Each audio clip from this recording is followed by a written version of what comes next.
सभी को पता है कि आज से हम लोग रिवीजन करने वाले हैं सॉल्यूशन चैप्टर का। तो आज से रिवीजन क्लास स्टार्ट है and I am standing here after analysing the 50 sample paper for this year.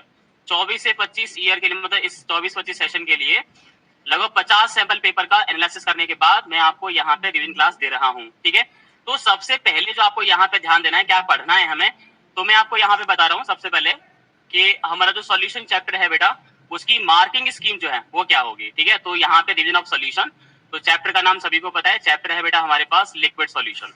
ठीक है, सभी जानते हैं कि चैप्टर हमें डिस्कस करना है कौन सा है बेटा हमारे पास, लिक्विड सॉल्यूशन। लिक्विड सॉल्यूशन में जानना है, सबसे पहले हम लोग डिस्कस करेंगे कि इसकी जो मार्किंग स्कीम होती है वो क्या होती है बेटा। इस चैप्टर की मार्किंग स्कीम की बात करेंगे बेटा, मार्किंग स्कीम। तो हर एक चैप्टर से पहले बेटा हम हर बार मार्किंग स्कीम डिस्कस करेंगे। तो मार्किंग स्कीम क्या है इस चैप्टर की वो देखेंगे बेटा। तो सबसे पहले बेटा मैं आपको बताना चाहता हूं कि मार्किंग स्कीम के अबाउट में यहाँ पे किस किस तरह से मार्क्स आएंगे, आपके क्वेश्चन जो पूछे जाएंगे वो किस किस तरह से पूछे जाएंगे, उनकी बात करते हैं। सबसे पहले मैं बात करता हूँ मार्किंग स्कीम की। इस चैप्टर के जो टोटल मार्क्स असाइन जो है बेटा, टोटल मार्क्स यानी कि टोटल मार्क्स जो यहाँ पूछे जाएंगे जो कि असाइन किए गए हैं इस चैप्टर के लिए, वो कितने हैं बेटा, 7। यानी कि बोर्ड एग्जाम में आपसे सॉल्यूशन चैप्टर पूछा जाएगा 7 नंबर के लिए। किसके लिए बेटा, तो 7 मार्क्स के लिए आपसे सॉल्यूशन चैप्टर पूछा जाएगा। और कैसे कैसे पूछा जाएगा वो देखो जरा। सबसे पहले हम लोग यहाँ बात करेंगे, जो यहाँ पे मैंने प्रायोरिटी सेट की है, प्रायोरिटी तो 50 सैंपल पेपर की स्टडी करने के बाद मैंने जो कंक्लूजन निकाला है, सबसे पहली जो प्रायोरिटी जो बनती है यानी कि P1, प्रायोरिटी नंबर 1 जो है वो क्या है, प्रायोरिटी नंबर 1 बेटा ये है कि आपसे जो क्वेश्चन पूछा जाएगा वो यहाँ पे सेक्शन बी से पूछा जाएगा, एक क्वेश्चन पूछा जाएगा 2 नंबर के लिए। और उसके बाद यहाँ पे सेक्शन ई जो होगा उससे यहाँ पे एक क्वेश्चन पूछा जाएगा 5 नंबर के लिए। इस तरह से आपके बन के आते हैं 7 मार्क्स। क्लियर है ना, this is our first priority. यानी कि हमें अपने सैंपल पेपर से एक क्वेश्चन 2 नंबर का लेना है, सेक्शन बी में एक न्यूमेरिकल पूछा जाएगा आप लोगों से, और एक सेक्शन ई में आपसे पूछा जाएगा क्या, लॉन्ग आंसर। तो लॉन्ग आंसर आप जानते हैं कभी भी लॉन्ग आंसर डायरेक्टली 5 मार्क्स के लिए नहीं आता। लॉन्ग आंसर भी स्प्लिटेड होता है, 3 पार्ट में स्प्लिटेड होता है, 3-4 पार्ट नहीं आते, 3 ही पार्ट रहते हैं। 5 नंबर में से 2-2 नंबर के रहते हैं, एक नंबर का रहता है। तो पहली प्रायोरिटी जो आपके सर बता रहे हैं कि जो मैं प्रेफर करता हूं, जो प्रायोरिटी मेरे अकॉर्डिंग जो है वो ये है कि सेक्शन बी से एक क्वेश्चन 2 नंबर का और एक सेक्शन ई से 5 नंबर का एक क्वेश्चन। उसके बाद हम बात करेंगे यहाँ पे प्रायोरिटी नंबर 2। तो प्रायोरिटी नंबर 2 बेटा ये आती है कि सेक्शन ए में 2 एमसीक्यू पूछे जाएंगे आपसे, एक नंबर के 2 एमसीक्यू पूछे जाएंगे एक नंबर के लिए। तो कितने नंबर हो गए, 2 नंबर। उसके बाद बेटा आपको यहाँ पे सेक्शन ई से यहाँ पे एक क्वेश्चन पूछा जाएगा 5 नंबर के लिए। तो ओवरऑल बन जाते हैं हमारे पास 7 मार्क्स। बात क्लियर सभी को बेटा। उसके बाद बेटा यहाँ पे प्रायोरिटी नंबर यहाँ पे 3 जो आती है वो ये आती है कि एक क्वेश्चन यहाँ पे आपसे पूछा जाएगा लाइक सेक्शन सी से। सेक्शन सी से बेटा एक क्वेश्चन यहाँ पे पूछा जाएगा, सेक्शन सी से एक क्वेश्चन कितने नंबर का आता है, 3 नंबर का आता है। और एक क्वेश्चन आपसे पूछा जाएगा सेक्शन डी से पूछा जाएगा जो कि हमारे पास आता है 4 नंबर का। तो यहाँ पे ऐसे बनेंगे हमारे पास 7 नंबर। ठीक है बेटा। और अब एक चीज हमारे पास प्रायोरिटी नंबर जो 4 हमारे पास निकल के आती है वो यहाँ पे कुछ इस तरह से है। एक क्वेश्चन जो बेटा हमारे पास पूछा जाएगा वो सेक्शन ए से पूछा जाएगा, 1 नंबर का। उसके बाद यहाँ पे एक क्वेश्चन जो पूछा जाएगा वो सेक्शन बी से पूछा जाएगा, 2 नंबर का। और एक क्वेश्चन जो हमसे पूछा जाएगा सेक्शन डी से पूछा जाएगा, कितने नंबर का, 4 नंबर का। तो इस तरह से हमारे पास कितने बनते हैं, 7 नंबर। क्लियर है सभी को। उसके बाद यहाँ पे प्रायोरिटी नंबर जो 5 निकल के आती है, P5 यहाँ पे जो निकल के आएगा वो ये था कि सेक्शन ए से बेटा हमारे पास एक क्वेश्चन पूछा जाता है 1 नंबर का, और सेक्शन सी से हमारे पास पूछे जाते हैं 2 क्वेश्चन 3 नंबर के। तो इस तरह से हमारे पास बनते हैं हमारे पास 7 नंबर। ठीक है ना, 5 प्रायोरिटी है। इसके अलावा तो कुछ भी अनसर्टेनिटी तो कुछ भी हो सकती है 0.1% के लिए, लेकिन जो 5 प्रायोरिटी है वो ये है। ठीक है ना। And this is the result of 50 sample papers. यानी कि मेरे पास लगभग 10 सैंपल पेपर मैंने परचेस किए हैं इसके लिए।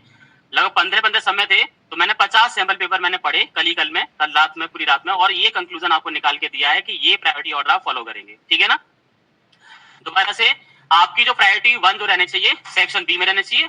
प्रेडिक्शन ये लगाया जा रहा है कि सेक्शन बी से 2 नंबर का एक न्यूमेरिकल पूछा जाएगा, और सेक्शन जो ई होगा उससे एक लॉन्ग आंसर आएगा। लॉन्ग आंसर किसी भी टॉपिक पर हो सकता है, वो हम डिस्कस करेंगे किस टॉपिक पर होगा।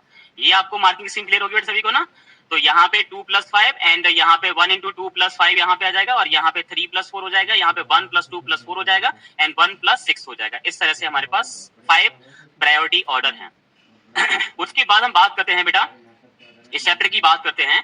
तो एक पार्ट मैं लास्ट के 5 मिनट में बताऊंगा जो मुझे बतानी है, मैं भी यहाँ स्किप कर रहा हूँ इस चीज को। अब हम डायरेक्टली बेटा यहाँ पे सॉल्यूशन चैप्टर में जाते हैं बेटा। तो हमने यहाँ पे चैप्टर स्टार्ट किया बेटा सॉल्यूशन। तो यहाँ पे कितने भी बड़े आपने नोट्स बनाए हैं, कुछ भी बनाया है, तो बेटा टेंशन लेने का नहीं, सिर्फ क्वेश्चन पेपर को टेंशन देने का, बस लेने नहीं टेंशन यहाँ पे। तो सॉल्यूशन जो चैप्टर होता है, आपको बस एक छोटी सी बात ध्यान रखनी है, सॉल्यूशन क्या है, मतलब आपको बिल्कुल भी टेंशन नहीं लेनी, आपको बताना है कि सॉल्यूशन सर क्या होता है, एक मिक्सचर होता है। क्या होता है बेटा? सॉल्यूशन एक मिक्सचर होता है, दो कंपोनेंट का होता है। पहला जो कंपोनेंट होता है उसे कहते हैं सॉल्यूट, और दूसरा कंपोनेंट जो होता है वो होता है सॉल्वेंट। आपको जो याद रखना है वो ये याद रखना है कि सॉल्यूट को हम बी से शो करेंगे और सॉल्वेंट को किससे शो करेंगे, ए से। बस इतनी बात ध्यान रखनी है, बिल्कुल और ज्यादा टेंशन नहीं लेनी है। सॉल्यूशन एक मिक्सचर है, होमोजेनियस मिक्सचर होता है, दो कंपोनेंट का, एक होता है सॉल्यूट और एक होता है सॉल्वेंट होता है। सॉल्यूट और सॉल्वेंट सभी जानते होंगे, ये होता है कि जो कंपोनेंट कम होता है, जो कंपोनेंट कम मात्रा में होता है वो होता है सॉल्यूट, और जो ज्यादा होता है वो क्या होता है, सॉल्वेंट। इसी से रिलेटेड सैंपल पेपर जब पढ़ रहा था तो क्वेश्चन आया था, बहुत अच्छा लगा मुझे। ऐसे क्वेश्चन भी आजकल मतलब ट्रेंडिंग में चल रहा है, तो भाई यही है सीबीएसई। ये क्वेश्चन बेटा ऐसा था, यहाँ पे CuSO4 और डॉट डॉट यहाँ पे 5H2O, ठीक है, CuSO4 डॉट 5H2, इसकी हम बेटा बात करते हैं, है ना। तो यहाँ पे मैं आपको एक चीज दिखाना चाहता हूँ बेटा, काम करेगा नहीं करेगा ये, आ गया?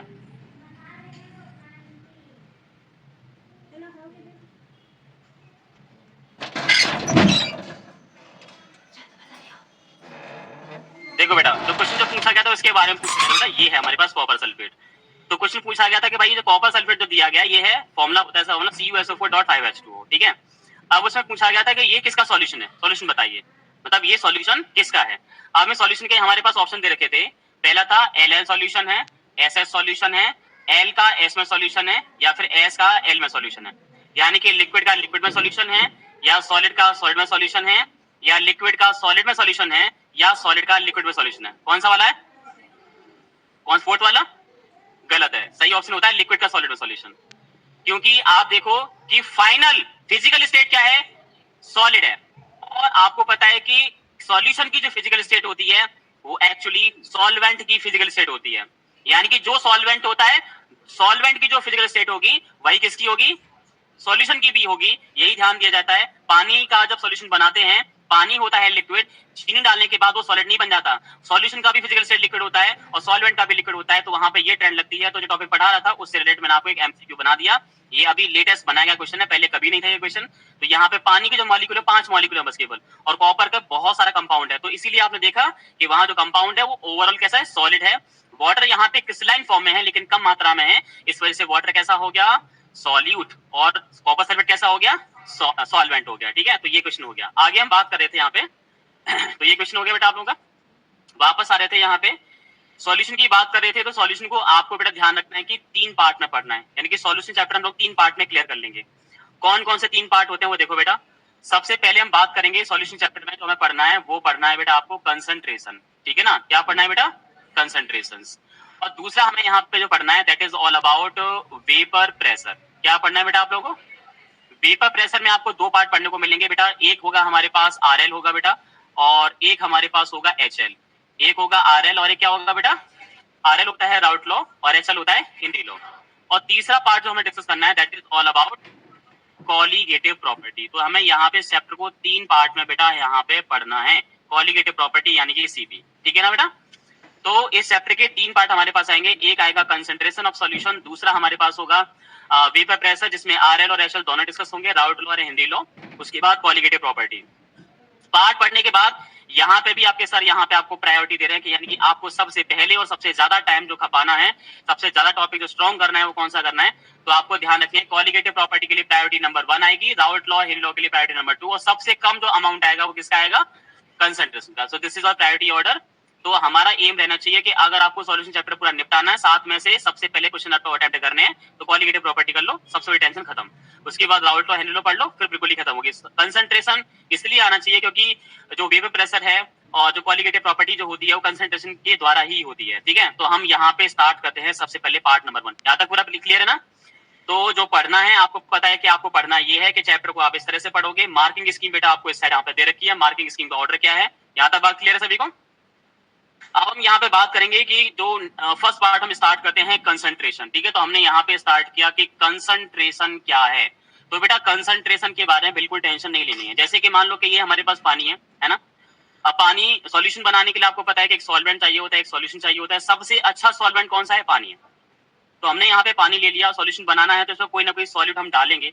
अब जितना सॉल्यूट हमने डाला और वही आप लोगों से पूछ रहे हैं सर आपने इस पानी सॉल्यूशन को बनाने के लिए कितना सॉल्यूट डाला था, तो जितना सॉल्यूट डाला जाता है उसका अमाउंट पता करना ही सॉल्यूशन की कंसंट्रेशन कहलाता है। तो अगर आपसे कंसंट्रेशन पूछी गई है, कंसंट्रेशन के बारे में क्वेश्चन पूछा गया है, तो समझ जाओ आपसे सॉल्यूशन में कितना सॉल्यूट ऐड किया गया है वो बताना है आपको, सिर्फ इतना है, ठीक है। अब ये तो होगी कंसंट्रेशन, तो कंसंट्रेशन पूछा गया तो अमाउंट पूछा गया किसका, सॉल्यूट का, किसके अंदर, सॉल्यूशन के अंदर। अब जैसे कि मैंने पूछा कि काजल बेटा आपका यहाँ से घर कितनी दूर है, हमारी कोचिंग से घर कितनी दूर है, तो काजल ने कहा कि सर 3 किलोमीटर दूर है यहाँ से। फिर मैंने किसी और ने पूछा 3 किलोमीटर नहीं है, या टीडीपी सर रामबाग जितना किलोमीटर ना उतनी दूर है, ये सर इतना नहीं सर, रामबाग से वाटर वर्क जितना दूर है उतना दूर है मेरा घर यहाँ से। तो 3 ऑप्शन दिए काजल ने मुझे, लेकिन तीनों के आंसर वही थे कि डिस्टेंस 3 किलोमीटर ही है, यानी कि कोचिंग से घर तक की डिस्टेंस 3 किलोमीटर है। लेकिन जब आप 3 और 4 अलग अलग तरीके से आए, कभी कहा नहीं 3 किलोमीटर से 3000 मीटर है, तो सबके आंसर एक ही है ना, चाहे 3 किलोमीटर कह लो, चाहे 3000 मीटर कह दो, या रामबाग से टेडवा की डिस्टेंस कह दो, वो भी 3 किलोमीटर ही है। तो मतलब समझ में आ गया कि कंसंट्रेशन को एक्सप्रेस करने के ऐसे ही अलग अलग मेथड होते हैं, चीजें एक ही होती हैं, कंसंट्रेशन पूछा जाता है, ठीक है। तो सबसे पहले आप कंसंट्रेशन की फॉर्मूला शीट निकालो स्टूडेंट्स, फॉर्मूला शीट निकालेंगे सारे स्टूडेंट, जल्दी से निकालो कंसंट्रेशन की फॉर्मूला शीट, जल्दी करो जल्दी से फटाफट से, सभी निकाल लिया, जल्दी करें। देखो बेटा सबसे पहले आप टॉपिक देखोगे यहाँ लिखा हुआ मेथड्स ऑफ कंसंट्रेशन, है ना, मेथड्स ऑफ कंसंट्रेशन। तो यहाँ पे जो सबसे पहली जो कंसंट्रेशन मेथड है that is all about percentage concentration. क्या है बेटा हमारे पास, परसेंटेज कंसंट्रेशन की हम बात करेंगे। तो आप देखो यहाँ पे percentage concentration equal to formula है WB into 100 अपॉन में क्या है W प्लस WB। अब आपको ध्यान रखना है, फॉर्मूला शीट नहीं है तो यहाँ बैठ जाओ बेटा, ऐसे बैठे मत रहो, शादी में नहीं है आप, यहाँ ध्यान दो बेटा, पूरा ध्यान दो। तो ध्यान दो बेटा, यहाँ पे जो चीज मैंने लिखी थी यहाँ पे ये बताया था कि जो भी B अगर कहीं आ रहा है इसका मतलब वो सॉल्यूट की इंफॉर्मेशन दे रहा है, और अगर A आ रहा है तो किसकी इंफॉर्मेशन है, सॉल्वेंट की इंफॉर्मेशन है, ये आपको ध्यान रखना है। तो यहाँ फॉर्मूला तो लिखा है WB, W मतलब weight of solute, weight of into 100 upon W plus WB, यानी कि सॉल्यूट का वेट प्लस सॉल्वेंट का बेस। तो परसेंटेज कंसंट्रेशन का फॉर्मूला क्लियर हो गया। परसेंटेज कंसंट्रेशन का फॉर्मूला है क्या है, WB into 100 upon W plus WB, ठीक है ना। आगे जो कंसंट्रेशन का जो मैक्स मेथड है बेटा वो हमारे पास मोल फ्रैक्शन। मोल फ्रैक्शन के लिए बेटा आपको जानना होगा, तो बेटा लिसन, जब भी हम लोग मोल फ्रैक्शन की बात कर रहे हो तो उससे पहले हमें जानना होगा मोल। इस चैप्टर में मोल आपकी बहुत सहायता करने वाला है। मोल का जो फॉर्मूला होता है बेटा सिंपल सा फॉर्मूला होता है मास अपॉन मॉलिक्यूलर मास। मोल का फॉर्मूला क्या होता है बच्चों, या फिर यहाँ पे मास ना लेकर के यहाँ पे कर सकते हैं वेट अपॉन में क्या कर सकते हैं, मॉलिक्यूलर वेट। और मोल को आप सभी जानते हैं किससे शो करते हैं, एन से। तो एन इक्वल्स टू यहाँ पे वेट आप लेना है तो यहाँ WB हो जाएगा और यहाँ पे क्या हो जाएगा, MB। तो मोल का फॉर्मूला हमारे पास निकल के आ गया। सर यहाँ पे अगर मोल निकालने हैं, जैसे कि मान लो कि सॉल्यूट के मोल निकालने हैं, तो मोल का फॉर्मूला होगा वेट अपॉन मॉलिक्यूलर वेट, यानी कि WB अपॉन MB। अब जैसे कि फिर से यहाँ ये पानी है और आपको पता है कि पानी में carbon dioxide gas, oxygen gas भी घुली हुई होती है। तो मैंने ये पूछा कि भाई ये बताओ कि इस पानी के सॉल्यूशन के अंदर कितनी कार्बन डाइऑक्साइड गैस है, कितनी पानी है और कितना ऑक्सीजन गैस है। तो मैंने तीनों को जब अलग अलग पूछा तो जब आप आंसर करोगे तो मोल फ्रैक्शन में करोगे। सर इस पूरे सॉल्यूशन में पानी इतने मोल है, CO2 इतने मोल है, O2 इतने मोल है, तो तीनों के मोल निकाल लिए। जैसे कि फॉर एग्जांपल बच्चों ने 3rd 4th क्लास सीखी है, इस क्लास में जैसे मैंने पूछा कि बॉयज का परसेंटेज प्रेजेंट परसेंटेज कितना है, तो क्या करोगे, बॉय का number into 100 upon total number, है ना, ये कहते हैं आप लोग। तो जिसके बारे में पूछा जाता है पहले नोमिनेटर में वो लेते हैं और अपॉन में टोटल से डिवाइड करते हैं। तो वही देखो मोल फ्रैक्शन की बात करोगे तो मोल फ्रैक्शन का फॉर्मूला है, सबसे पहले किसका निकाला जाता है, XB। XB क्या होता है बताओ, सॉल्यूट का मोल फ्रैक्शन, किसका, तो सॉल्यूट का मोल फ्रैक्शन निकालने के लिए मोल किसके चाहिए, सॉल्यूट के। तो सॉल्यूट के मोल क्या होते हैं, NB अपॉन में टोटल मोल यानी कि Na प्लस NB। तो ये हो गया आपका XB हो गया। ऐसे आपको XA निकालना है, XA क्या होता है, सॉल्वेंट का मोल फ्रैक्शन, ये निकालना, सॉल्वेंट का मोल फ्रैक्शन निकालना तो सॉल्वेंट के मोल चाहिए अपॉन में क्या चाहिए, टोटल मोल चाहिए, यानी कि XA इक्वल्स टू क्या हो गया, Na upon Na plus NB। एक बात तो ध्यान दो बेटा, वापस आ जाओ जरा, जल्दी स्विच करो, वहां फोकस ऑन मी तो यहाँ देखोगे। अब जैसे कि फिर से सॉल्यूशन है, अब यहाँ पे 3 कंपोनेंट थे, कार्बन डाइऑक्साइड गैस पानी के अंदर है और ऑक्सीजन है और पानी खुद में है। अगर ध्यान दो चाहे 2 कंपोनेंट हो, चाहे 3 हो या फिर 4 हो, उन सारे कंपोनेंट के मोल फ्रैक्शन का सम करेंगे तो हमेशा कितना आना चाहिए, 1। अब यहाँ पे 3 कंपोनेंट है तो पानी का मोल फ्रैक्शन प्लस O2 का मोल फ्रैक्शन प्लस CO2 का मोल फ्रैक्शन सम कितना होना चाहिए, ऐसे ही अगर एक सॉल्यूशन के अंदर सॉल्यूट और सॉल्वेंट दोनों हैं तो दोनों के मोल फ्रैक्शन का सम कितना होना चाहिए? तो वही देखो नेक्स्ट लाइन से लिखा हुआ है एक्स प्लस एक्स कितना होता है 1, तो मोल फ्रैक्शन हो गई, परसेंटेज कंसंट्रेशन हो गई। ठीक है, आगे है हमारे पास मोलैरिटी। मोलैरिटी का सिंबल क्या होता है बेटा? Capital M. मोलैरिटी का फॉर्मूला है WB × 1000 upon MB × V। Repeat कर दो इसे, सबको बोलना है, एक बच्चे को नहीं बोलना। क्या होता है? तो WB क्या है? वेट ऑफ सॉल्यूट है ना, और 1000 तो है ये। MB क्या है? मॉलिक्यूलर वेट ऑफ सॉल्यूट, और इनटू में V यानी कि volume of solution, volume of. तो मोलैरिटी का फॉर्मूला निकल के आता है WB 1000 अपॉन MB × V। इसी तरह से आपको याद होना चाहिए WB × 1000 अपॉन MB × V। आगे इसका यूनिट क्या होता है मोलैरिटी का? मोल पर लीटर, यानी कि मोल इनवर्स बोल दो या फिर मोल पर लीटर बोल दो। आगे बात आती है नॉर्मेलिटी। मोलैरिटी के दो बेटे होते हैं, एक होता है नॉर्मेलिटी, एक होता है मोलैरिटी। तो मोलैरिटी से नॉर्मेलिटी कैसे बन के आता है तो मैं आपको बताना चाहता हूँ। मोलैरिटी का फॉर्मूला जैसे हमने सीखा कि सर मोलैरिटी का जो फॉर्मूला होता है that is all about WB into यहाँ पे 1000 और अपॉन में यहाँ पे होता है MB और इंटू में क्या होता है V in ml। ठीक है, जैसा कि सर ने कहा कि भाई इसके दो बेटे होते हैं, एक बेटा होता है नॉर्मेलिटी, एक होता है हमारे पास मोलैरिटी। अब जैसे कि अगर MB को अगर EB से चेंज करते हो तो क्या बन जाएगा? नॉर्मेलिटी। और वॉल्यूम को अगर सॉल्वेंट के वेट से एक्सचेंज करते हो तो क्या बन जाएगा? मोलैरिटी। और वही देखो जरा सामने देखा आपने, सारे स्टूडेंट देखेंगे नॉर्मेलिटी की बात करेंगे तो नॉर्मेलिटी के फॉर्मूले में क्या है? ऊपर में और नीचे में क्या चेंज है? बस केवल MB से कितना आ गया बेटा? तो फॉर्मूला बनेगा नॉर्मेलिटी का WB × 1000 upon EB × V in ml। यहाँ पे EB क्या होगा? Equivalent mass. EB क्या होता है बेटा यहाँ पे? Equivalent mass. अब ये जरा निकालना सीख जाओ। अगर आपको इक्विवेलेंट मास निकालना है, ठीक है, तो हम निकाल, जैसे कि हमें निकालना है एसिड का, निकालना है किसका निकालना बेटा? तो एसिड का इक्विवेलेंट मास निकालने के लिए आपको चाहिए अभिषेक मॉलिक्यूलर मास चाहिए, किसका? उसी एसिड का जिसका आप क्या निकाल रहे हो? Equivalent mass. और उसमें डिवाइड करेंगे कि एसिड के पास कितने H+ आयन हैं, तो ये एसिड के इक्विवेलेंट मास का फॉर्मूला रहेगा।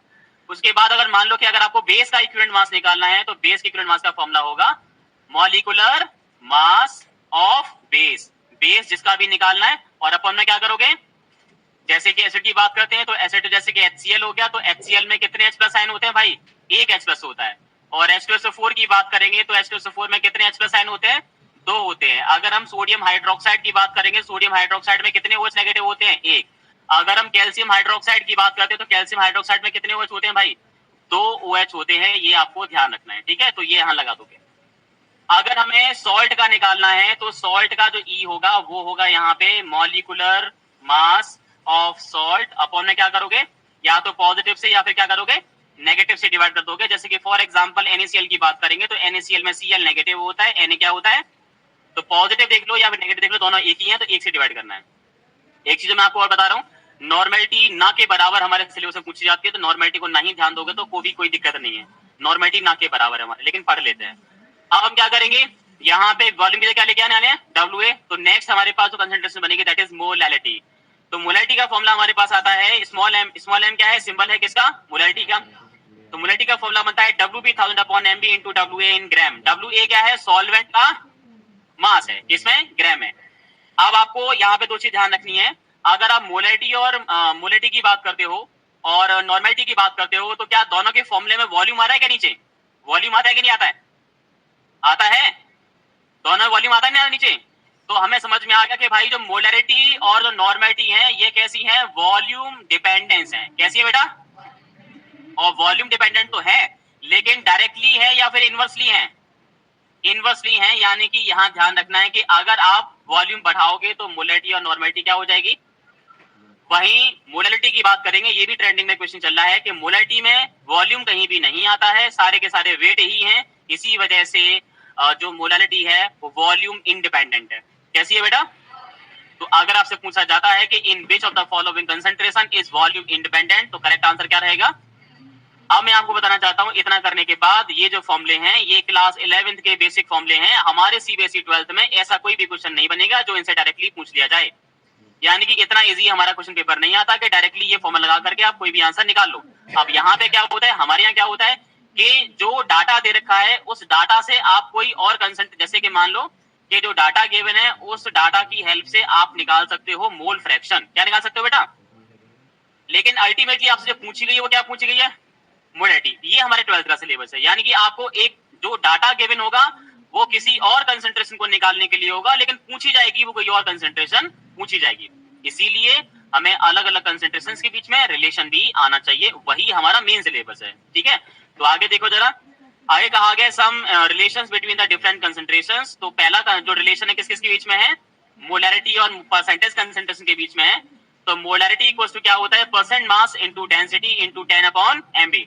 परसेंट मास किसका होगा, सॉल्यूट का, डेंसिटी किसकी होगी, सॉल्यूशन की, और अपॉन में mb किसका होगा, मॉलिक्यूलर वेट ऑफ सॉल्यूट। ठीक है, ये ध्यान रखेंगे। तो मोलैरिटी का फॉर्मूला परसेंटेज के टर्म में क्या होता है, percent mass into density into 10/mb। अगला है बेटा हमारे पास मोलैरिटी और मोलैलिटी के बीच में, अगर आपसे मोलैलिटी दे रखी है और मोलैलिटी पूछी है तो आप लोग वहां पे क्या करोगे, तो फॉर्मूला ध्यान रखेंगे m1000/d1000 माइनस mmb। ठीक है ना, m1000/d1000 माइनस mmb। यहाँ पे कैपिटल एम क्या है, मोलैरिटी, mb क्या है, मॉलिक्यूलर वेट ऑफ सॉल्यूट, और स्मॉल m क्या है, मोलैलिटी है, और कैपिटल M क्या है, मोलैरिटी, d क्या है हमारे पास, डेंसिटी ऑफ सॉल्यूशन। अगला है प्यारे बच्चों मोलैलिटी और मोल फ्रैक्शन के बीच में आपको रिलेशन निकालना है। तो फॉर्मूला है हमारे पास XB यानी कि सॉल्यूट का मोल फ्रैक्शन बराबर MMA/1000 प्लस MMA, है ना, MMA/1000 plus MMA। Small m क्या है, मोलैलिटी, Ma क्या है, सॉल्वेंट का मॉलिक्यूलर मास अपॉन में 1000, और या फिर से वही m इंटू Ma। क्लियर सभी को ना। अगला हमारे पास है मोल फ्रैक्शन का और किसका, मोलैरिटी का। तो फॉर्मूला है MMA/d1000 plus m in the bracket Ma minus Mb। ठीक है ना, तो ये फॉर्मूला ध्यान रखेंगे, MMA/d1000 plus m in the bracket Ma minus Mb, ये ध्यान रखेंगे। यहाँ पे बेटा कैपिटल M क्या है, मोलैरिटी, Ma क्या है, मॉलिक्यूलर मास किसका, सॉल्वेंट का, D क्या है, डेंसिटी किसकी, सॉल्यूशन की, Mb क्या है, सॉल्यूट का मॉलिक्यूलर मास, XB क्या है, मोल फ्रैक्शन किसका, सॉल्यूट का। तो ये फॉर्मूला आपको ध्यान होना चाहिए। ठीक है, हमारे जो क्वेश्चन होंगे वो इन्हीं से रिलेटेड होंगे। आगे दोबारा ध्यान देना, फोकस ऑन मी। क्या होगा, जैसे कि मान लो कि मेरे पास यहाँ पे कोई सॉल्यूशन है, और सॉल्यूशन में सर ने कोई एक सॉल्यूशन बना के दिया हुआ है, ये सॉल्यूशन है इसके अंदर। अब मान लो कि इसकी कोई भी मोलैरिटी है जो कि इसके ऊपर लिखी हुई है कि ये 10 मोलैरिटी का या 1 मोलैरिटी का ये था। फिर सर ने क्या किया, इसकी मोलैरिटी कितनी है बच्चों, सर कहोगे सर यहाँ 1 मोलैरिटी का हाइड्रोक्लोरिक एसिड है, कितना है सर, 100 ml दिख रहा है हमें तो यहाँ पे, क्योंकि आपने यहाँ पे मीजरिंग फ्लास्क लिया 100 ml है, और मोलैरिटी कितनी है 1m, क्योंकि उस पर लिखा है। मतलब जब लेबल लगा होता है, जब रीजन बोतल पर जब लेबल लगा होता है तो इस तरह से लगा होता है यहाँ पे 1mHCl, और आपने वॉल्यूम देखा कि वहां पे वॉल्यूम जो था कितना था बेटा, 100 ml। फिर मैंने कहा ठीक है बेटा दिख रहा है ना, यस सर। तो हमने क्या किया, इसमें पानी डाल दिया, तो मैंने यहाँ पानी डाल दिया। अब बताओ इसकी मोलैरिटी क्या होगी, तो इसके लिए आप क्या करते हैं, डाइल्यूशन फॉर्मूला लगाते हैं, क्योंकि पानी मिलाना क्या कहलाता है, तो डाइल्यूशन फॉर्मूला लगाएंगे। तो यहाँ क्या करेंगे, पानी मिलाने से पहले जो मोलैरिटी होती है उसे क्या मानते हैं, और जो वॉल्यूम होता है क्या मानते हैं, पानी मिलाने के बाद जो वॉल्यूम हो जाता है उसे क्या मानते हैं, और जो नई मोलैरिटी होगी वो क्या होगी, m2 हमें निकालनी होती है। तो फॉर्मूला क्या होता है, m1v1 इक्वल्स टू m2v2। ठीक है ना, तो हमारे पास डाइल्यूशन फॉर्मूला कितना आ गया, m1v1 इक्वल्स टू, m1v1 कब लगेगा, बिफोर डाइल्यूशन, पानी मिलाने से पहले की चीज है, और m2v2 क्या है, पानी मिलाने के बाद की चीजें हैं। और ऐसी नॉर्मलिटी के लिए भी आता है n1v1 equals to n2v2। Focus on me. अब मैंने क्या किया, जैसे कि मेरे पास यहाँ पे 2 सॉल्यूशन है, तो इसमें एक सॉल्यूशन अलग है जिसकी मोलैरिटी कुछ और है, इसमें सॉल्यूशन कुछ और है, इसकी मोलैरिटी अलग है। अब मैंने क्या किया, 2 अलग अलग मोलैरिटी के सॉल्यूशन को मिला दिया। मिलाने के बाद अब यहाँ पे सॉल्यूशन की फाइनल मोलैरिटी कितनी होगी, जिसे कहते हैं मोलैरिटी ऑफ मिक्सचर। तो आप जितने भी सॉल्यूशन को मिला रहे हो, जितने भी सॉल्यूशन 2 या 3 या 4 जो भी मिला रहे हो, उन सबका mv ले लो। जैसे कि मैंने लिखा molarity of mixture is equal to m1v1 plus m2v2 plus m3v3 upon में v1 plus v2 plus v3, वही करना है। तो देखो जरा नेक्स्ट हमारा फॉर्मूला क्या है, मोलैरिटी ऑफ मिक्सचर। फॉर्मूला क्या होगा, molarity of mixture is equal to m1v1 plus m2v2 upon v1 plus v2। m1v1 क्या है, 2 अलग अलग सॉल्यूशन के मोलैरिटी है और वॉल्यूम है। ठीक है ना, तो ये हो गया। तो यहाँ पे आपके चैप्टर का फर्स्ट पार्ट बेटा कंप्लीट हो जाता है, that is all about concentration. Concentration का पार्ट बेटा हमारे पास पूरा हो जाता है, इतना ही बस केवल। ठीक है, उसके बाद हम चलते हैं वेपर प्रेशर के रिगार्डिंग। ये क्या होता है वो यहाँ समझेंगे। यहाँ पे सबसे ज्यादा फोकस आपको यही करना है, क्योंकि चैप्टर का डेवलपमेंट आखिर वास्तविक तौर पर यहीं से होता है। देखिए बेटा सारे स्टूडेंट्स, यहाँ पे आप लोग क्या करना है, जैसे कि मान के चलो कि मैंने यहाँ पे एक बीकर ले लिया, उससे पहले बेटा आपको एक चीज समझनी है कि हमारे पास जो कॉम्पोनेंट होंगे ना, कॉम्पोनेंट यानी कि कंपाउंड या जो भी कुछ है, वो दो तरह के होते हैं। एक होता है बेटा हमारे पास वोलाटाइल होता है, ठीक है, और दूसरा होता है नॉन वोलाटाइल। एक ऐसा होता है बेटा, और दूसरा कौन सा होता है, नॉन वोलाटाइल। तो ये वोलाटाइल और नॉन वोलाटाइल क्या है, सिंपल सी बात है कि जो भी सब्सटेंस है, जैसे कि पानी है, पानी ले लिया, इसको मैंने खुले बीकर में रख दिया, क्या ये पानी अपने आप वेपोराइज होगा या नहीं होगा? से यस और नो? यस। पानी तो अपने आप ही वेपोराइज होता है, किसी भी टेम्परेचर पे होता है ना। कपड़े हम धुल के डालते हैं, पानी होता है उनके अंदर, अपने आप ही वेपोराइज हो जाता है, चाहे धूप हो ना हो, लेकिन हो ही जाता है। देर लगती है, जल्दी होता है, वो तो हीट पे डिपेंड करता है। तो मतलब कि जो सब्सटेंस पानी की तरह या इथाइल एल्कोहल की तरह अपने आप वेपोराइज हो जाए, वो कहलाता है वोलेटाइल। क्या कहलाता है? और जो वेपोराइज ना हो वो क्या कहलाएगा? Non volatile. एक बार मैंने घर पे क्या किया कि मुझे लगा कि गर्मियों में शरबत बनाना चाहिए, तो मैंने चुपके से पानी लिया, उसमें डाली चीनी। इतनी देर में आ गई मम्मी ने कहा कि क्या किया कि शरबत बनाना है। उन्होंने मुझे डांटा कि नहीं, ये शरबत तुझे नहीं पीने दूंगी। उन्होंने क्या किया, उस पानी को लेकर के गैस के ओवन पर रख दिया। उन्होंने कहा कि ये खराब कर दूंगी लेकिन तुझे नहीं पीने दूंगी। तो क्या होगा कि पानी तो वेपर होना शुरू हुआ, लेकिन अल्टीमेटली चीनी उसी पतीले के अंदर रह गई। तो चीनी कैसी होगी और पानी कैसा हुआ? मैंने हंसा कि मम्मी देख लो, आप चीनी को वेपराइज नहीं कर पाई क्योंकि चीनी थी नॉन वोलेटाइल, पानी था कैसा था? वोलेटाइल। ठीक है, ये ध्यान रखेंगे। इन्हीं दोनों के अराउंड हमारी जो सिलेबस है वो चलता रहेगा, वोलेटाइल और नॉन वोलेटाइल। ठीक है, अब एक चीज ध्यान दो जरा। अगर मान लो जैसे कि हमने यहाँ पानी लिया, अभी हमारी बात हो रही थी, पानी के बारे में बात हो रही थी, तो हमने यहाँ पे पानी की जब बात की तो पानी के बारे में आपने बोला कि पानी जो है वो कैसा है बेटा? वोलेटाइल है। कैसा है बेटा? तो पानी के बारे में आपने कहा कि सर पानी वोलेटाइल है। अगर वोलेटाइल है तो ये क्या होगा? वेपोराइज होगा। क्या होगा बेटा? और अगर ये वेपोराइज होगा तो ये क्या बनाएगा बेटा? वेपर। क्या बनाएगा? वेपर जो होती है वो क्या होती है? गैस। गैस का क्या कैरेक्टर्स होता है? बहना, या अपनी फिजिकल स्टेट को या उसका मास और वॉल्यूम और शेप को फिक्स बनाए रखना, या प्रेशर क्रिएट करना। सभी जानते हैं कि भाई अगर गैस है तो गैस अगर होगा तो क्या चीज कंपलसरी होगी भाई? प्रेशर। वेपर है तो गैस, गैस है तो प्रेशर, है तो गैस, गैस है तो वेपर होगा तो गैस का होता है प्रेशर, वेपर का होता है वेपर प्रेशर। क्या होता है? गैस का क्या होता है और वेपर का क्या होता है? मेन चीज हमारी यही है कि वेपर प्रेशर क्या होता है उसे सीखते हैं। तो हमने क्या किया, एक बीकर यहाँ पे ले लिया। बीकर लेने के बाद यहाँ पे मैंने कोई भी एक इस तरह से एक सॉल्वेंट यहाँ पे ले लिया। ये मेरे पास एक सॉल्वेंट है। ठीक है बेटा, ये क्या था हमारे पास? सॉल्वेंट को कैसे शो करते हैं? सॉल्वेंट की बात आती है तो माइंड में सबसे पहला कौन सा ऑप्शन आता है? वाटर आता है। तो हमने क्या देखा कि सॉल्वेंट यहाँ पे लिया और इसने अपने आप को नॉर्मल टेम्परेचर पे वेपोराइज करना शुरू कर दिया। तो ये क्या हो रहा था बेटा? वेपोराइज, है ना। हमने कहा कि इस वेपर को पकड़ते चलो आज। तो हमने पेपर को पकड़ने के लिए यहाँ पे क्या किया, इसके ऊपर क्या लगा दिया भाई? ढक्कन लगा दिया। क्या लगा दिया भाई? कैप लगा दिया। कैप लगाओगे तो वेपर बाहर जाने वाले नहीं है। क्या वेपोराइज होना रुक जाएगा क्या? नहीं, वेपोराइज होना तो नहीं रुकेगा। अब ध्यान दो बेटा, एक चीज आपको ध्यान रखनी है कि जब यहाँ पे लिक्विड था तो ये लिक्विड को हमने एल मान लिया। तो पहले क्या होता है, क्लोज कंटेनर के अंदर ये स्पॉन्टेनियसली पहले तो होता है वेपोराइज। क्या होता है? मतलब कि वेपर बनाएगा। तो एल से क्या बन के आएगा बेटा? वी। लिक्विड से क्या बनेगा? जब वेपर यहाँ पे वेपर का अमाउंट जब ज्यादा हो जाता है इस कंटेनर के अंदर, फिर ये वेपर ठंडी होती है और वापस यहाँ पे क्या बनाती है? लिक्विड। तो आपने देखा कि लिक्विड से वेपर का बनना और वेपर से लिक्विड का बनना ये एक रिवर्स प्रोसेस है। तो यहाँ पे अल्टीमेटली क्या होता है कि जब कंटेनर बंद करके रख देते हैं तो लिक्विड से वेपर, वेपर से लिक्विड अल्टीमेटली चलता रहता है। अंततः क्या होता है कि उन दोनों के बीच में, लिक्विड स्टेट और वेपर स्टेट के बीच में क्या आ जाती है? Equilibrium state. क्या आ जाती है भाई?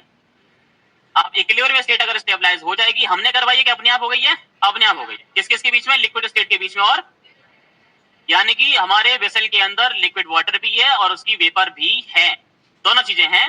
अब इक्विलिब्रियम आ चुकी है। इक्विलिब्रियम में वेपर जितना प्रेशर लगाएगी लिक्विड के सरफेस पर, वही जो है बेटा क्या कहलाएगा? तो vapour pressure can be defined as the external pressure. External क्यों कहा जा रहा है? क्योंकि प्रेशर बाहर से लग रहा है, अंदर से नहीं लग रहा। गैस होती तो गैस का एक्सटर्नल, गैस का तो इंटरनल प्रेशर, गैस तो खुद प्रेशर लगाती है, लेकिन वेपर प्रेशर कैसे?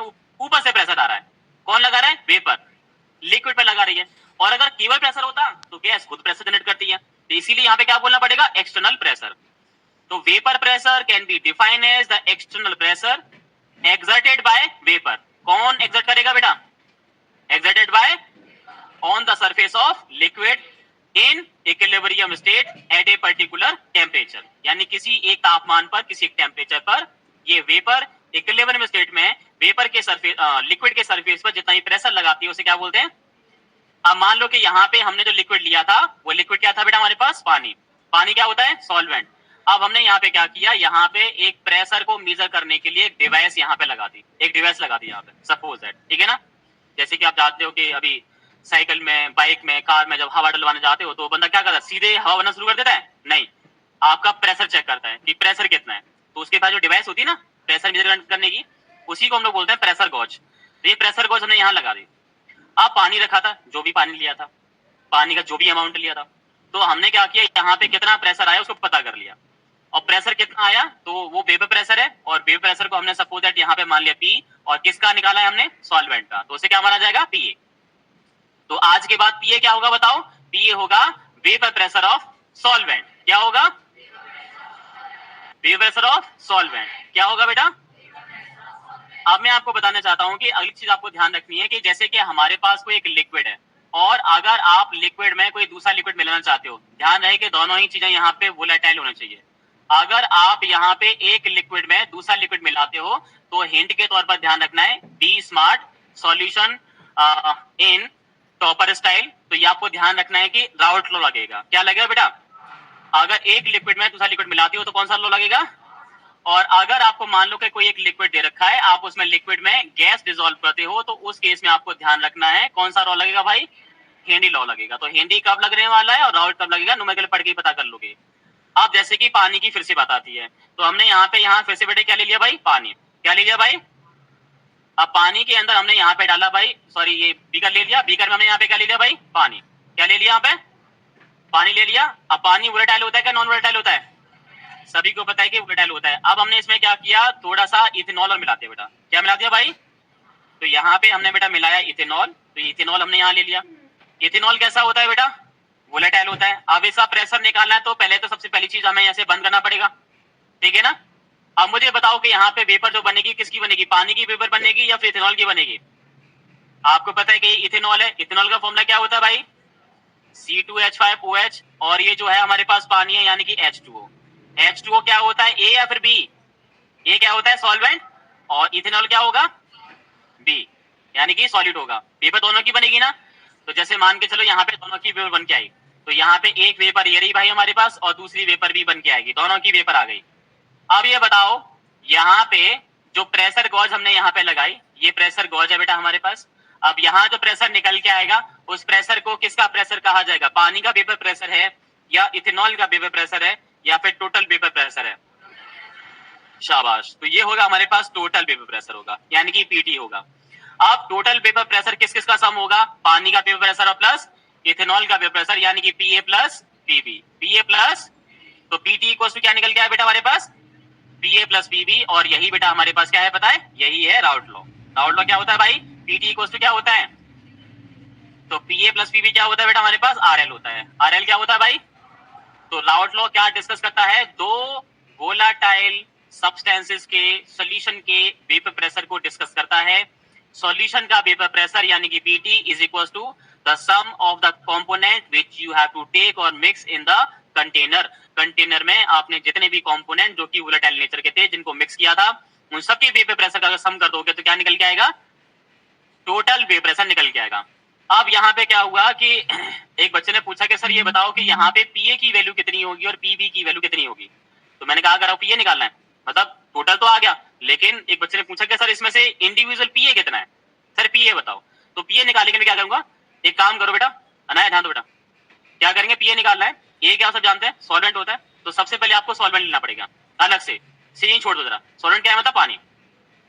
सॉल्वेंट लो, कंटेनर बंद करो, उसे विप्रेस करो, उसका विप्रेशन निकालो, तो वो जो विप्रेशन निकल के आएगा वो अब अकेला है, पहले कंबाइन फॉर्म में था, अब वो अकेला है, अकेले वाले को बोलते हैं प्योर स्टेट। तो अगर आपको पीए निकालना है तो हम क्या करेंगे, पहले उसका प्योर स्टेट में क्या निकालेंगे, वीपी, यानी कि विप्रेशन निकालेंगे। तो पीए अगर आपको निकालना है तो पीए निकालने के लिए ध्यान रखना पड़ेगा, पहले आपको प्योर स्टेट में क्या निकालना होगा, उसका प्योर स्टेट में क्या बोलते हैं, पी नॉट ए बोलते हैं, यानी कि ए का नॉट लग गया ना, नॉट का मतलब प्योर, प्योर का मतलब अकेला। अभी यहाँ कंबाइन में निकालना है पीए, लेकिन उससे पहले आपको पहले पता होना चाहिए P not A, P not ए पता होना चाहिए। और फिर क्या करेंगे, कितना पानी लिया था उसका ले लेंगे मोल फ्रैक्शन, कितना, क्योंकि दो चीजें ना, दोनों में से पानी कितना, इथेनॉल कितना, तो वही मोल फ्रैक्शन आ जाएगी। तो यहाँ पे ए के मोल फ्रैक्शन से क्या कर देंगे भाई, मल्टीप्लाई, तो फॉर्मूला क्या निकल के आएगा, पीए। पीए को फॉर्मूला कितना आ गया, कितना फॉर्मूला होता है, इसी तरह से बेटा अगर हम पीवी निकालेंगे तो पीवी का फॉर्मूला तो रहना चाहिए, वो क्या रहना चाहिए बेटा बताओ, पी नॉट बी इंटू कितना रहेगा, एक्स बी रहेगा। क्लियर है सभी को ना। उसके बाद हम जैसे कि पीटी के फॉर्मूले को अगर फॉलो करते हैं तो पीटी का फॉर्मूला हमारे पास था, पीटी का फॉर्मूला था पी ए प्लस पीवी। अगर हम यहाँ पे पीए की वैल्यू लगाते हैं तो पीए की वैल्यू होती है P not A into X A plus PV की वैल्यू होती है P not B into X B. अगर आपको इस फॉर्मूले से अगर पीटी निकालना है तो आपको 4 वैल्यू चाहिए, 4, पी नॉट ए चाहिए, एक्स ए चाहिए, पी नॉट बी चाहिए, एक्स बी चाहिए। अगर हम यहाँ पे एक काम करें, फॉर्मूला लगाते हैं, हमने पहले पढ़ा था कि X A plus X B equal to कितना होता है, तो यहाँ पे एक्स बी इक्वल टू कितना हो जाएगा, 1 माइनस एक्स ए, यही हो जाएगा ना। अब यहाँ पे इस एक्स ए को हटा करके 1 माइनस एक्स बी लगा दो, तो यहाँ पे पीटी का जो फॉर्मूला निकल के आएगा वो निकल के आएगा P not A in the bracket 1 minus X B. Already यहाँ पे क्या चल रहा है बेटा हमारे पास, पी नॉट बी इंटू, अब पी नॉट ए का ब्रैकेट में इंटू कर दो जरा, तो इंटू करोगे तो कितना आ जाएगा, पी नॉट ए माइनस के P not A into X B और प्लस के यहाँ पे P not B into X B. ठीक है, आगे हम क्या करेंगे ध्यान दो जरा, यहाँ पे पीटी इक्वल टू क्या करेंगे, जो प्लस वाला फंक्शन है उसे पहले लिख लो, माइनस वाला बाद में, और कॉमन ले लो। कॉमन क्या आ रहा है इसमें से, एक्स बी। क्या कॉमन आ रहा है, क्या कॉमन है, एक्स बी कॉमन है। तो यहाँ पे कितना जाएगा, पी नॉट ए और प्लस यहाँ पे एक्स बी कॉमन ले लिया तो कितना बचेगा, P not B minus P not A into कितना हो गया, एक्स बी। और ये हमारे पास क्या है, राउट लॉ। क्या है बेटा हमारे पास, राउट लॉ। तो राउट लॉ की एक फॉर्म ये रही, एक फॉर्म ये रही। तो राउट लॉ के दो फॉर्मूले होते हैं, पहला फॉर्मूला ये रहा हमारे पास, PT equals to PA plus PB, ये भी राउट लॉ है, ये भी राउट लॉ है और ये भी राउट लॉ है। जहां जैसी नीड हो वैसे फॉर्मूला लगा दो, राउट लॉ हो गया खत्म आपका। ठीक है, अब हम बात करते हैं क्या हुआ कि ए सर आपने ये तो डिस्कस कर लिया, आपने एल प्लस एल कर दिया, मतलब लिक्विड का लिक्विड में सोल्यूशन बनाया और वो काम हो गया। अब क्या हुआ, सर ने फिर से यहाँ पे काम किया, एक एम दिया, सर ने क्या किया, एक बीकर यहाँ पे ले लिया और बीकर के अंदर यहाँ पे फिर से सर ने पानी लिया। तो यहाँ पे बीकर के अंदर यहाँ पानी लिया, ठीक है, तो ये है पानी। यस काजल आप बताओ कि यहाँ पे अगर आपने पानी लिया है तो मैं ये पूछना चाहता हूँ कि ये इतना खाली है बीकर ये वाला, तो क्या इस समय इसमें कोई गैस घुली हुई है पानी के अंदर या फिर नहीं, ये सुनो, पानी के अंदर कोई गैस है इस समय, मतलब नॉर्मल यहाँ पे अगर हम बीकर ले लेते हैं उसके अंदर पानी भर के रख देते हैं तो उसके अंदर कोई गैस डिसॉल्व होगी या नहीं होगी, नहीं होगी। इसका पता लगाने के लिए हम लोग क्या करेंगे, अपने घर पे जो एक्वेरियम होता है उसको देखेंगे। एक्वेरियम के अंदर क्या होता है, फिश होती है, मछली होती है और वो घूमती रहती है। जैसे हमको सांस लेने के लिए ऑक्सीजन चाहिए होती है तो फिश को भी चाहिए होगी।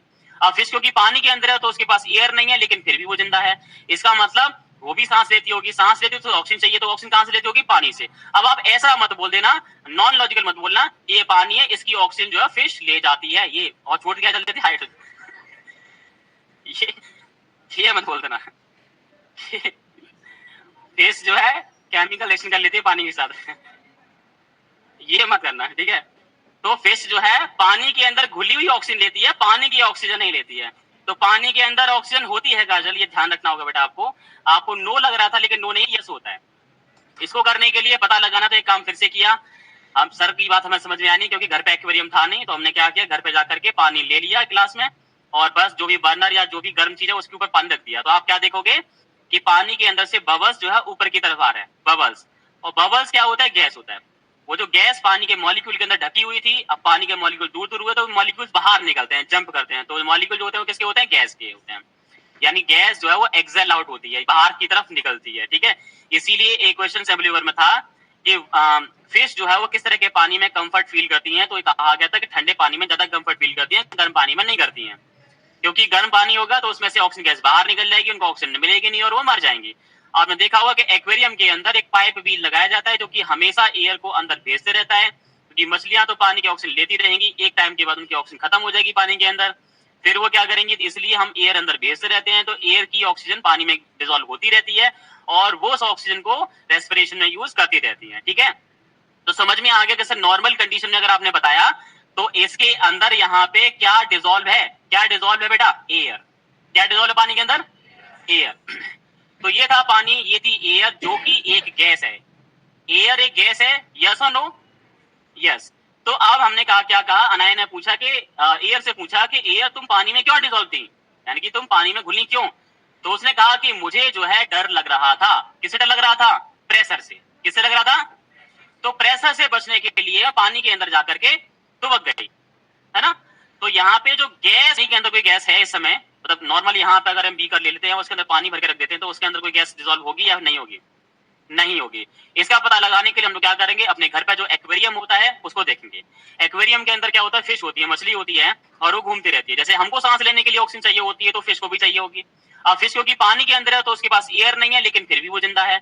इसका मतलब वो भी सांस लेती होगी, सांस लेती तो ऑक्सीजन चाहिए, तो ऑक्सीजन कहां से लेती होगी? पानी से। अब आप ऐसा मत बोल देना, नॉन लॉजिकल मत बोलना ये पानी है, इसकी ऑक्सीजन जो है फिश ले जाती है, ये और छोड़ क्या चलती थी हाइड्रोजन। ये मत बोल देना। फिश जो है केमिकल रिएक्शन कर लेती है पानी के साथ। ये मत करना, ठीक है। तो फिश जो है पानी के अंदर घुली हुई ऑक्सीजन लेती है, पानी की ऑक्सीजन नहीं लेती है। तो पानी के अंदर ऑक्सीजन होती है काजल, ये ध्यान रखना होगा बेटा आपको। आपको नो लग रहा था लेकिन नो नहीं, यस होता है। इसको करने के लिए पता लगाना, तो एक काम फिर से किया। हम सर की बात हमें समझ में आनी, क्योंकि घर पे एक्वेरियम था नहीं, तो हमने क्या किया, घर पे जाकर के पानी ले लिया गिलास में, और बस जो भी बर्नर या जो भी गर्म चीज है उसके ऊपर पानी रख दिया। तो आप क्या देखोगे कि पानी के अंदर से बबल्स जो है ऊपर की तरफ आ रहे हैं, बबल्स।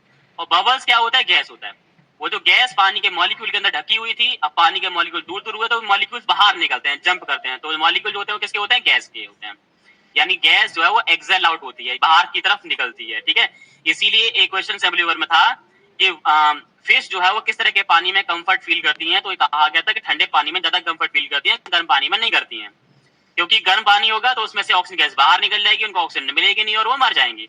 आपने देखा होगा कि एक्वेरियम के अंदर एक पाइप भी लगाया जाता है जो कि हमेशा एयर को अंदर भेजते रहता है, क्योंकि मछलियां तो पानी की ऑक्सीजन लेती रहेंगी, एक टाइम के बाद उनकी ऑक्सीजन खत्म हो जाएगी पानी के अंदर, फिर वो क्या करेंगे, इसलिए हम एयर अंदर भेजते रहते हैं। तो एयर की ऑक्सीजन पानी में डिसॉल्व होती रहती है और वो उस ऑक्सीजन को रेस्पिरेशन में यूज करती रहती है, ठीक है। तो समझ में आ गया कैसे नॉर्मल कंडीशन में अगर आपने बताया तो इसके अंदर यहाँ पे क्या डिसॉल्व है? क्या डिसॉल्व है बेटा? एयर। क्या डिसॉल्व है पानी के अंदर? एयर। तो ये था पानी, ये थी एयर जो कि एक गैस है। एयर एक गैस है, यस और नो? यस। तो अब हमने कहा, क्या कहा, अनाया ने पूछा कि एयर से पूछा कि एयर तुम पानी में क्यों डिसॉल्व थी, यानी कि तुम पानी में घुली क्यों? तो उसने कहा कि मुझे जो है डर लग रहा था। किससे डर लग रहा था? प्रेशर से। किससे लग रहा था?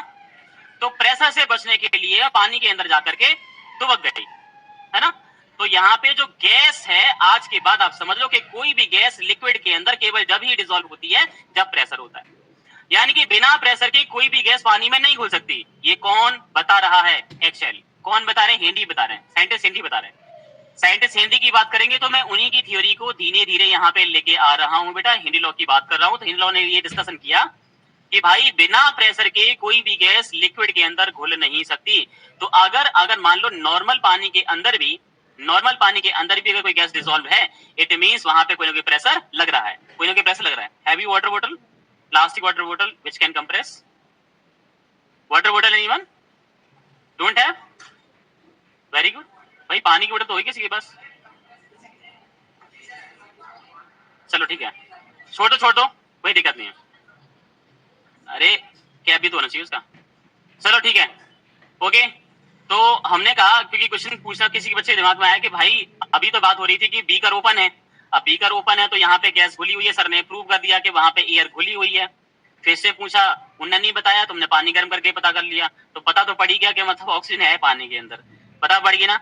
अब पता पड़ने का उसे पूछा कि भाई तुम क्यों डिसॉल्व हुई, तो उसने कहा कि प्रेशर से बचने के लिए, मतलब प्रेशर होगा तो गैस घुल जाएगी पानी के अंदर। हिंदी ने फिर और पता लगा, जब हिंदी को जब इस बात का मालूम पड़ा तो हिंदी ने इस बात का एडवांटेज उठाया, फायदा उठाया। उन्होंने क्या किया कि यहाँ पे कुछ से और प्रेशर यहाँ पे बढ़ा दिया। प्रेशर जैसे यहाँ बढ़ाया तो यहाँ पे देखा कि गैस की सॉल्युबिलिटी और बढ़ जाती है। प्रेशर जैसी बढ़ाते हैं तो जो गैस जो पहले कम घुली थी अब वो और ज्यादा घुल जाती है। यानी कि हिंदी को समझ में आ गया था उस दिन कि अगर हम किसी भी एक नॉर्मल टेम्परेचर, पर्टिकुलर टेम्परेचर की बात करते हैं तो गैस की सॉल्युबिलिटी जो होती है वो किसके डायरेक्टली प्रोपोर्शनल होती है भाई? प्रेशर के। और प्रेशर नहीं, पार्शियल प्रेशर। सर ये क्या हो गया? पार्शियल और प्रेशर में क्या फर्क है? अब जैसे कि एयर लिया, एयर के बारे में बात करते हैं कि सर अगर एयर होगा तो जाहिर सी बात है उसके अंदर ऑक्सीजन होगी, कार्बन डाइऑक्साइड गैस होगी और नाइट्रोजन गैस होगी और यहाँ पे आर्गन गैस भी होगी, मतलब चारों गैस हैं। लेकिन इन चारों गैसों में से आप डिस्कशन कर रहे हो किसका? ऑक्सीजन का। इन चारों गैसों का टोटल प्रेशर कितना होता है? 180 एम। सभी जानते हैं ना भाई एटमॉस्फेरिक प्रेशर कितना होता है?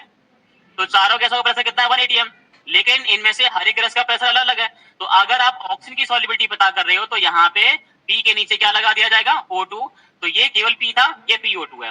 तो P का मतलब टोटल प्रेशर ऑफ गैस और यहाँ PO2 का मतलब partial pressure of oxygen gas. तो यहाँ पे इसलिए G लगा दिया, G फॉर एनी गैस, मतलब नीचे G लगाना पड़ेगा। किसका निकाल लो? नाइट्रोजन का, CO2 का, ऑक्सीजन का। तो PG, PG मतलब पार्शियल प्रेशर ऑफ गैस। ये क्या होता है, डायरेक्टली प्रोपोर्शनल होता है। किसके डायरेक्टली प्रोपोर्शनल होता है बेटा, सॉल्युबिलिटी के डायरेक्टली प्रोपोर्शनल होता है। ठीक है बेटा, अब ध्यान रखना है कि जैसे यहाँ पे सॉल्युबिलिटी डायरेक्टली प्रोपोर्शनल हटाते हैं तो हमें कांस्टेंट मिलता है KH, और सॉल्युबिलिटी को हमने क्या मान लिया बेटा यहाँ पे S।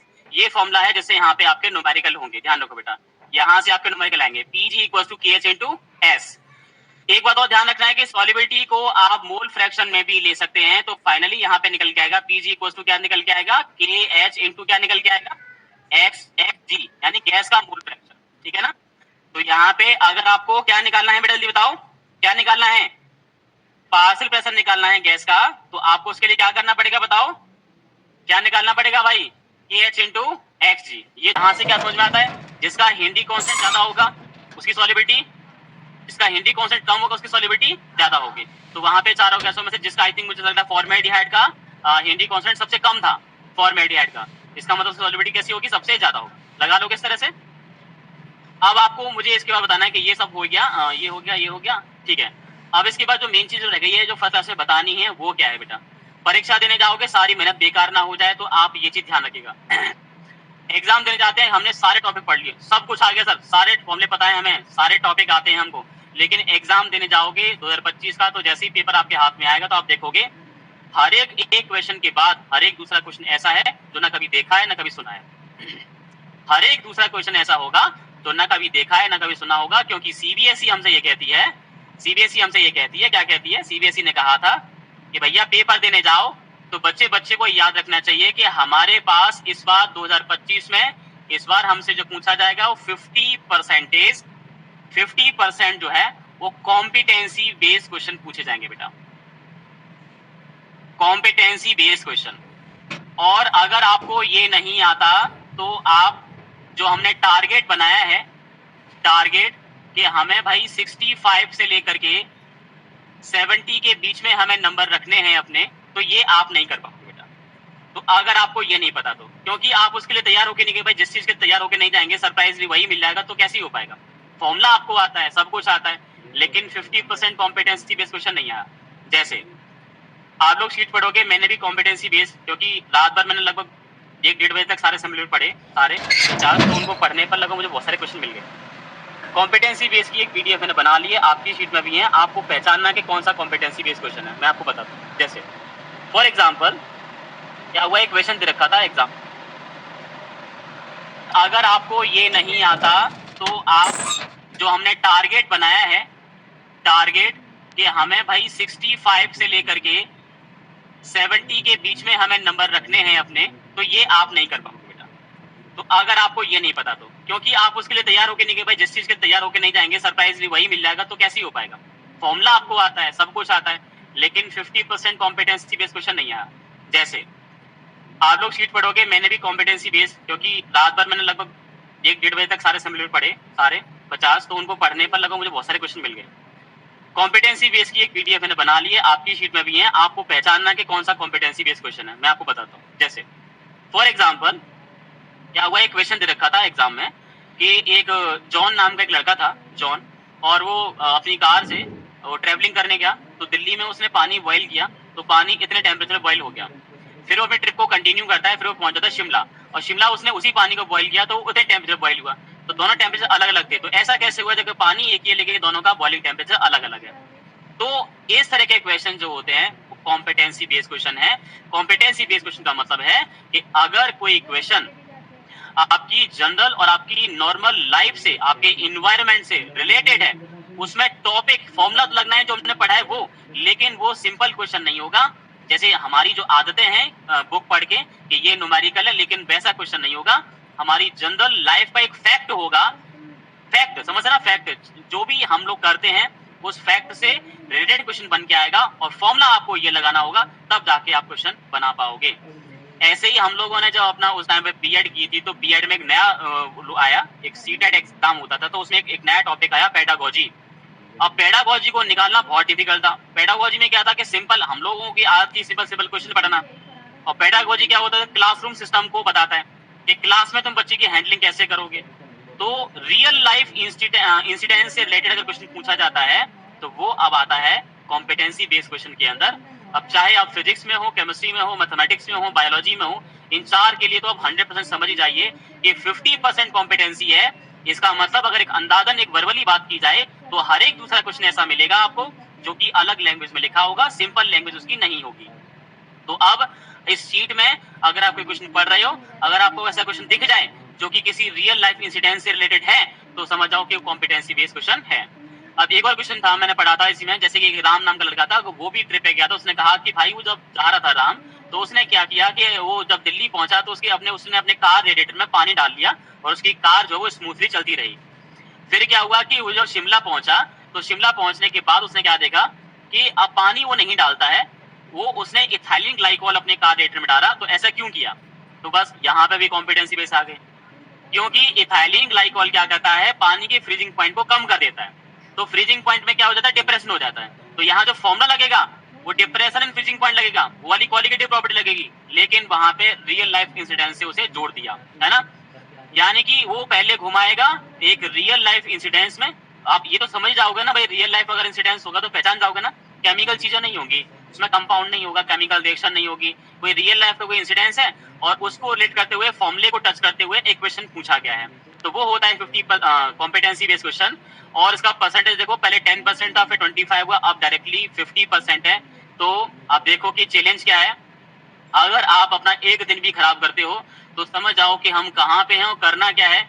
मैं तो बस सिर्फ आपको एक रियल इमेज दिखा रहा हूँ, रियल, वर्चुअल इमेज नहीं है, रियल इमेज देख लो, ताकि you can not claim after the examination कि सर ने हमें ये तो बताई नहीं थी। सर ने टॉपिक सारे करवाए, सारे फॉर्मूले करवाए, बावजूद उसके एक भी क्वेश्चन हम सही लगा पाए, या 70 की तैयारी करके गए, नंबर है 30। सर हमने टेस्ट सीरीज सबसे अच्छी कर ली, लेकिन फिर भी हमने ये चीज ध्यान नहीं रखी क्योंकि कॉम्पिटेंसी बेस की आदत हमको नहीं थी। तो कॉम्पिटेंसी बेस का अब आपको ध्यान रखना है, जितने भी क्वेश्चंस हो उनको भी करने हैं। वो मैंने पीडीएफ बना ली है, बस वो थोड़ी सी एडिट करना रह गई है, मैं आपको अपलोड कर दूंगा। तो जो कॉम्पिटेंसी बेस्ड क्वेश्चन देखे ना उनको बस अटेम्प्ट करना, नॉर्मल मत लेना वहां से, ठीक है। हालांकि वो क्वेश्चन जो है वो 15 सालों के क्वेश्चन है, सॉरी 15 सैंपल पेपर के क्वेश्चन है सॉल्यूशन चैप्टर के, केवल सॉल्यूशन चैप्टर के हैं। जो प्रोफेसर हैं जिन्होंने बताया है कि भाई ये क्वेश्चन आ सकते हैं, तो 15 सैंपल पेपर के क्वेश्चन का कलेक्शन है। जब आप उसे खोलोगे तो हर एक क्वेश्चन पे टाइम मत खराब करना, सिर्फ वही अटेम्प्ट करना जो आपको लगे कि वो कॉम्पिटेंसी बेस है, क्योंकि नॉर्मल क्वेश्चन तो इस सीट में भी सारे हैं, ठीक है ना। आज का आपका होमवर्क ये है कि जो फॉर्मूले मैंने कराए हैं, राउट लॉ और हेनरी लॉ और कंसंट्रेशन, तो उन सबसे रिलेटेड इस सीट के अंदर जितने भी क्वेश्चंस हैं उन सबको अटेम्प्ट करना है। करने के बाद रफ कॉपी लेके बैठना, शीट लेके बैठना, हर एक क्वेश्चन को देखना है, करना है। क्वालिटेटिव प्रॉपर्टी है वहीं छोड़ देना, क्योंकि उसे कल डिस्कस करने वाले हैं। लगे कि हेनरी लॉ का कोई फॉर्मूला है, क्वेश्चन है, कर रहे हैं, फॉर्मूला तो पता है कि पीजी इक्वल टू के एच इंटू एक्सजी, लेकिन वो निकल नहीं रहा है। तो एक बार के लिए हिंट के लिए सॉल्यूशन देख लेना आप लोग। सॉल्यूशन एक बात मैं आपको बताऊं बेटा, एक अगली पीडीएफ है वो लाइन में आपको जरूर टैग करके दूंगा। सॉल्यूशन केवल मात्र एक इतनी हेल्प के लिए यूज करना है कि आपको हर कंडीशन में, हर प्रयास के बाद भी आंसर नहीं आ रहा है, तब जाकर के आप सॉल्यूशन को देखेंगे। सॉल्यूशन टैग करने की मेरी वजह ये भी रही है क्योंकि जो हमें मीटिंग में सिखाया सीबीएसई बोर्ड में कि हमें बच्चे को फोन से बचाना है, तो इसी वजह से मैंने सॉल्यूशन को टैग किया है कि अगर किसी क्वेश्चन का आंसर नहीं आया, आपने गलती से ही फोन पकड़ा, तो आप कहीं के मारे कहीं पहुंच जाओगे। तो इसीलिए आंसर जो देखना है, अगली जो शीट मिलेगी उसमें मैं हेडिंग डाल के लिखूंगा कि सॉल्यूशन सिर्फ उसी केस में आपको यूज करना है कि बस आपको हेल्प चाहिए। ऐसा नहीं है कि सारा वहीं से टीपना है आपको। क्वेश्चन लिख लिया ये रहा, अब इसका आंसर देखो कैसे, तो इसमें देख के लिखो, ऐसा नहीं। First you have to attempt yourself, if you are failure then उसको हेल्प लो, और फिर देखने के बाद ही वहीं से बंद कर दो, फिर अपने आप करो। तो चीजें समझ में आ गई ना। आज क्या करना है, इन टॉपिक से रिलेटेड क्वेश्चंस करने हैं, 50% कॉम्पिटेंसी का ध्यान रखना है। जितने भी कॉम्पिटेंसी बेस्ड क्वेश्चन हो सारे अटेम्प्ट कर लेने हैं उस पीडीएफ में से। उसमें से जो भी क्वेरी आएगी वो कल बताएंगे। तो कल क्वालिटेटिव प्रॉपर्टी करके इस चैप्टर को पूरा खत्म कर लेंगे, ठीक है ना। और मंडे को आपका टेस्ट रहेगा। बात क्लियर सभी को ना। जिन बच्चों ने फॉर्मुला शीट नहीं बनाई थी, कल तक ये फॉर्मुला शीट लेके आएंगे। जो नहीं बनाएगा वो क्लास से आउट होगा, जो मेरे साथ चलेगा वो यहाँ साथ बैठेगा, जो नहीं चलेगा वो बाहर रहेगा। पहले दिन जो बच्चे फेलर हैं, बाद में कभी कोई फेलर ना रहे, ठीक है बेटा। बात समझ के आगे आपको, इसको और रिवाइज करें और कल क्वेश्चन बना के लेके आए आप लोग। नेक्स्ट मारो।